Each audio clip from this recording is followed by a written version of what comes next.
มันช่วยเหลือผ่านทูตนั้นเอาเงินมาช่วยเหลือองค์กรต่างๆให้เป็นปากเป็นเสียงให้พวกเขานี่เป็นเรื่องจริงมันเอาศาสนามาบังหน้าครับแม่และประยูนมีบักโปรตีนนูนหลังอีกแม่นเนี่ยลุงโพกับไปสืบหัวมีบักโปรตีนนูนหลังดังนั้นเฮาฮู้ความลับเขาเบิดแล้วบาดนี้เฮามาเปิดเผยหล่อนจ้อนแล้วหล่อนจ้อนเป็นหยังเขาจังต้านอเมริกาเอานักเอานะทั้งที่อเมริกาไปจับบักมาดูโรมานั้นเขากระต้านเขากะว่าคันบ่ไปเฮ็ดเขากะว่าคันไปเขากะว่าเดี๋ยวนี้บ่ไปเขากะว่าให้ไปเขาก็สิว่าให้ขึ้นกะพิษลงกะพิษแปลว่าพิษเบิดอเมริกานี่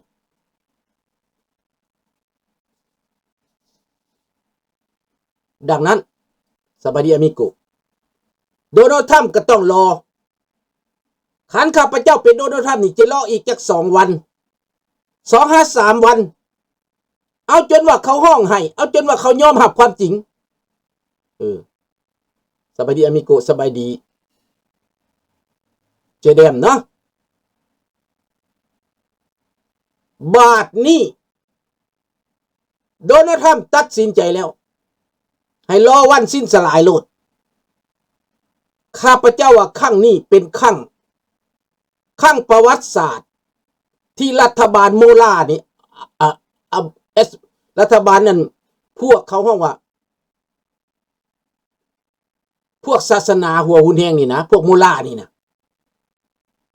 มันจะเบิดไปมันจะแตกพายมันจะแตกสะในตอนนี้มีตั้งแต่ว่าซาอุดิอาระเบียย่านมันกระทบต่อซาอุดิอาระเบียอเมริกาจึงยับยั้งไว้น้อยนึงสลอไว้น้อยนึงแต่ข้าพเจ้ามั่นใจว่าครั้งนี้ถ้าอเมริกาลงมือนั้นมันจะอยู่บ่ได้โลดใช่สงสารประชาชนก็จริงแต่ต้องให้ประชาชนอิหร่านนั้นเปลี่ยนท่าทีตัวเองพอประชาชนอิหร่านอยู่นอกก็บ่ได้เข้าใจอเมริกาได้บ่เป็นเบิดทุกคนเลยประชาชนอิหร่านอยู่ในฝรั่งเศสนะแต่ว่ามิตรว่าอเมริกาสิไปเอาน้ำมันเพิ่นคันย่านอเมริกาน้ำมันเพิ่นก็ให้พวกมึงตายไปหลายๆกว่านี้ให้พวกมึงตายไปหลายๆกว่านี้ปากมึงจะสิมิดไปมันจะสิมิดปากมันจะสิหุบไปอีกให้มันห้องหาฝรั่งเศสก็บ่ซอยอยู่แล้วมันห้องหาอเมริกาพัดกาวหาอเมริกาเขาบ่ซอยอยู่แล้วนี่อันนี้ในเวลานี้อยู่ในกรณีนี้ในตอนนี้อเมริกาต้องรออีกจัก 2-3 วันให้มันนักหน้ากว่านี้ให้มันเบิดทางไปมันจังสิยอมเพราะว่าคนนี่นะคันมันบ่ถึงที่สุดมันบ่ยอมดอกให้มันถึงที่สุดให้เขาเอามันจนบ่มีบ่อนอยู่แล้วพ่อแม่มันตายพี่น้องมันตายปากมันจังสิอ่อนลงพี่น้องมันจังสิเห็นคุณค่าคันเอาไปให้มันแต่กิจทมิตรนะมันก็สิแข็งคอเห็นบอกพวกฝ่ายค้านนั่นเวเนซุเอลาปากใหญ่ไปยุโรปฟังความพวกยุโรปมาต่อต้านอเมริกาเขาบ่เอาหัวเพิ่นเขาบ่ให้เพิ่นเป็นเพิ่นหวังว่าเพิ่นสิได้เป็นในที่สุดก็แลนมาอเมริกาแล้วเดี๋ยวนี้ลางไพรส์โนเบลนะแลนมาอเมริกาอยู่โรงแรมหรูเด้มาชาโดนะมาอยู่โรงแรมหรูออกข่าวออกมาอยู่บ้านกงในนั่นให้คนถ่ายรูปเอาแล้วก็ยกมือว่าปีกมาแสดงตัวว่าจะได้เข้าพบโดนัลด์ทรัมป์บ่แม่นมืออื่นนี่บ่แม่นมือฮื้อนี่บ่สิได้พบนั่นนัดโดนัลด์ทรัมป์แล้วตอนนี้จะได้ขอเข้าพบขอเข้าเจรจาขอสิมามอบรางวัลโนเบลให้โดนัลด์ทรัมป์โดนัลด์ทรัมป์แล้วก็ว่า good idea แล้วก็ว่าสั่นแหละทางภายประเทศนอร์เวย์บ่ที่ว่าเป็นคนให้อันรางวัลให้บ่ได้เอามอบให้บ่ได้สิบ่ยังสิบ่ให้บ่ได้เป็นโล่ซื่อๆเป็นโล่ซื่อๆเป็นสัญลักษณ์อีนายนั้นเราอยากมอบให้ เราได้มาแต่เราได้มามันก็ยังบ่สมเราอยากไปมอบให้พอเรายังบ่ได้เฮ็ดยังบ่มีความสามารถสำโดนัลด์ทรัมป์ได้ที่ไปจัดการมาดูรู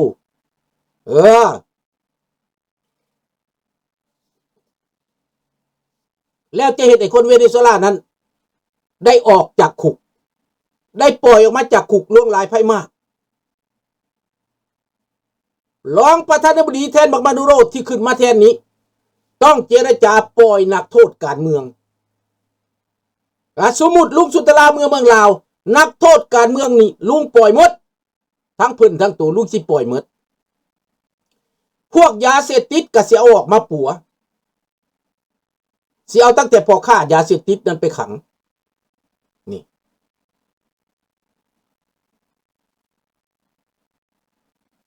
ดังนั้นพี่น้องในเมื่อเป็นเช่นนี้อเมริกาเตรียมพร้อมแล้วใน 2-3 วันข้างหน้าตอนกลางคืนอยู่บ้านข้าพเจ้ามันจะระเบิดขึ้น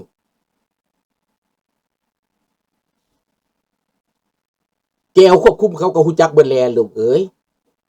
เพียงตั้งแต่ว่าคนลาวเฮานี่สามัคคีกันเท่านั้นเด้ออเมริกาฮู้เบิดข้าพเจ้าเขียนจดหมายไปหลายครั้งแล้วเขาฮู้เบิดเพียงแต่คนลาวเฮานี้มันโตไผโตมันคันมันคิดนำกันเบิดมันพร้อมกันเบิดนะเขาซอยเฮาแต่ดนเขาซอยเฮาแต่ดนคนลาวเฮานี่เป็นแนวคิดแปลกๆแต่บ่เป็นหยังตอนนี้เขาเข้าใจหลายเติบแล้วที่ข้าพเจ้าใส่จดหมายรายงานไปนั้นเขาเข้าใจมีคนโทรมาจากอเมริกามาบอกข้าพเจ้าว่ารัฐบาลอเมริกาจับมองตาอยู่เขามองตาเฮาอยู่มองใจเฮาอยู่ติดตามเฮาอยู่ติดตามการเคลื่อนไหวของเฮาอยู่แล้วก็เผามองอยู่ว่ามื้อใดเฮาสิตื่นเฮาสิเข้าใจนี่เพราะผลประโยชน์ของอเมริกาในเอเชียมีมากมายหลายกายกองเฮาบ่ได้มีคำเฮาบ่ได้มีหยังแนวอื่นดอกอเมริกาก็บ่ได้เคยมาขุดเอาคำเฮาจักเทื่อดอกอันผู้ที่ว่ามันสิมาปกป้องบ้านเฮานั้นมันมาขนเอาไปจนเบิดมันมาขุดเอาไปจนเบิดจนแผ่นดินล่มพี่น้องเอ๋ย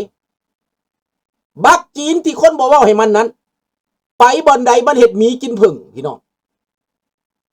ประชาชนเวเนซุเอลาตอบพวกนักข่าวเจ้าเป็นยังไงวะซั่นโดนัลด์ทรัมป์มาที่มันสิมาเอาน้ำมันเจ้านี่นะชาวเวเนซุเอลาอยู่ในต่างประเทศในอเมริกาในแคนาดาในฝรั่งเศสในหลายบ่อนเขาก็ตอบว่าถามว่าอเมริกาบ่ได้เข้ามานี่น้ำมันบ่มีไผมาเอาบ่น้ำมันเวเนซุเอลาแม้รัสเซียอิหร่านจีนมาเอาน้ำมันเวเนซุเอลาไปแล้วประชาชนเวเนซุเอลาบ่ได้รับอีหยังนี่แหละอีสานบ้านลาวเพิ่นว่าสุนทรากล้าจับปืนอยู่บ่น้อเพิ่นว่าย่านเตกเก่งปากโอ้บ่ได้เล่าประวัติให้ฟังเนาะนี่แหละดักลุกนะประจันบานกลางเว้นก็ได้เฮ็ดเด้อปืนของพวกเจ้าหั่นน่ะทุกชนิดก็ใช้เป็นเบิดปืนอเมริกาก็ใช้เป็นปืนอันรัสเซียก็ใช้เป็นอากาบ่บักปากเจ้ยบ่ปักภายในเบส40เบส41รู้จักเบิดคอ60 M79ฮู้เป็นเบิดบ่ต้องถามแน่ใจและเตรียมมาเลยค่อยท่ากับบักทองรุ่นมานี่หลายปีแล้วปืนอากาคนละกระบอกฟาดกันผู้ใดแพ้ตายไปผู้ใดชนะปกครองบ้านเมืองเอาบ่ไปบอกทองรุ่นเด้ออากาคนละกระบอกกับลุงสุนทรานี่นะบ่แม่นจริงแต่ปากดอกไปบอกทองรุ่นเด้อคันเมื่อใดพร้อมบอกมาสัญญาณมาเอาอยู่ดีแดนอเมริกาลุงสิเอาปืนอเมริกาดอกลุงนั่นเอาบักเบาๆหั่นแหละให้บักทองรุ่นถืออากาสัตว์กันโลดให้อเมริกาเป็นพยานหลักฐานเข้าไปอยู่ในดน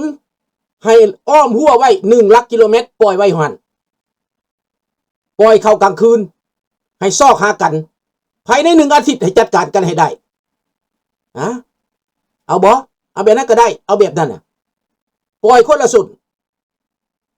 ให้ทองรุ่นเข้ามา ลุงสุนทราเข้าไปไผสิแน่กว่ากันจะบ่ต้องท่ากับลุงเด้อ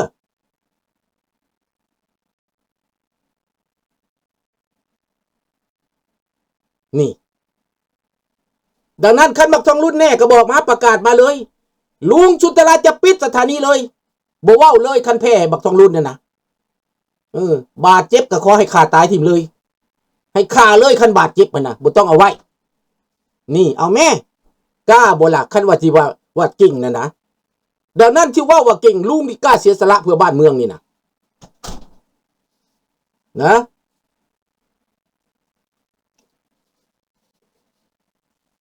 ว่าลุงใส่อาวุธบ่เป็นน่ะอย่าประมาทเด้อให้เฮ็ดโลดเรื่องนี้นะถามว่ามันกล้าบ่ผู้นำเจ้าที่ว่าพวกเจ้าว่าดีว่าเก่งนะมันกล้าบ่ล่ะสบายดีไว้อย่ารักเนาะเขาท่าไปข้าพเจ้าก็ท่าคืนเนอะท่าคืนไปบอกมันโลดบอกทองรุ่นคันมันพร้อมมือใดติดต่อมาอเมริกาเด้อมาอเมริกาดังนั้นพี่น้องในเมื่อว่ารัสเซียน่ะนะจีนแดงอยู่เบื้องหลังของอิหร่านนี้อีกบ่เกิน 2-3 วันข้างหน้าเอาทอกันก็ได้เอาแบบเดียวกันก็ได้แต่ลุงบ่เอาดอก M16 นั่นลุงเอา M14 เนาะลุงบ่เอา M16 ลุงเอา M14 ตัวเบาๆหั่นนะ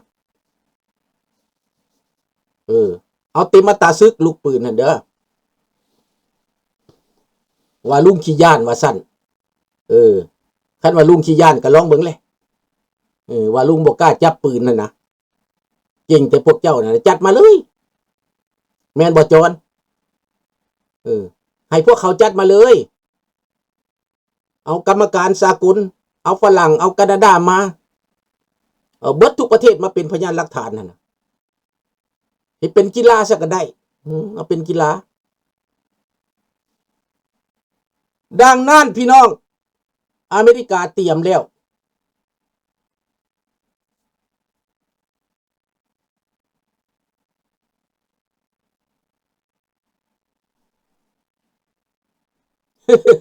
ลุงอย่าไปนิ่งตีนตัวเองได้ขอโทษแหละลุงบ่ได้ขนาดนั้นเด้อเป็นทหารมาทั้งสองฝ่ายได้เคยเป็นทหารทั้งสองฝ่ายใครเข้าใจว่าจังสั้นแล้วก็แล้วกันเลยเนาะเดี๋ยวนี้ในอิหร่านน่ะนะลุงบอกว่าบ่เกินใน 2-3 วันข้างหน้านี้สิมีการตัดสินใจอาจจะคืนนี้ก็ได้อาจจะมื้อแลงนี่ก็ได้ตั้งแต่นี้ต่อไปนะ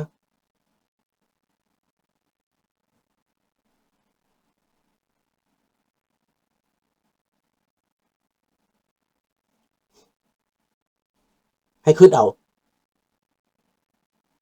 อาจจะมื้อแลงนี่ก็ได้เพราะว่าอเมริกาเขาได้เอามาติแล้วนั่นแหละตัวต่อตัวนั่นแหละเอาตัวต่อตัวนั่นแหละ1 ต่อ 1นั่นแหละคันสั้นกระสุกมวยเอาก็ได้ขึ้นเวทีตีมวยเอาทองรุ่นมาขึ้นเวทีตีมวยกับลุงคันว่าญาติตัวนั้นมันแห้งไรก็เอาตีมวยเอาก็ได้ตีมวยบ่ใส่ศพได้บ่ใส่ศพได้กับปั้นหลอดแล้วได้เนี่ยให้เคียนตั้งแต่มือซื่อๆเอากับปั้นหลอดเพื่อความยุติธรรมของบ้านของเมืองนี่นะให้ลุงพิสูจน์กับบักทองรุ่นซะบ่ให้ลูกหลานเจ็บปวดนั่นแหละ15นั่นแหละบ่ให้ลูกหลานเจ็บปวดว่าอย่ารักให้ลุงต่อยกับมันซะพิสูจน์เบิ่งคันว่าบักทองรุ่นมันเท่าหลายเอาบักซอนใส่ก็ได้หรือว่าเอาบักใส่สมพรก็ได้เอาบักนั่นก็ได้ลุงนี่74 ปีนะเอาบักใส่สมพรมันหนุ่มกว่าเอามันนะมันจังสิบ่เสียเปรียบเอาคนหนุ่มกว่าก็ได้เอาบ่ฮอดหายกดอกนับโลดบ่ฮอดหายก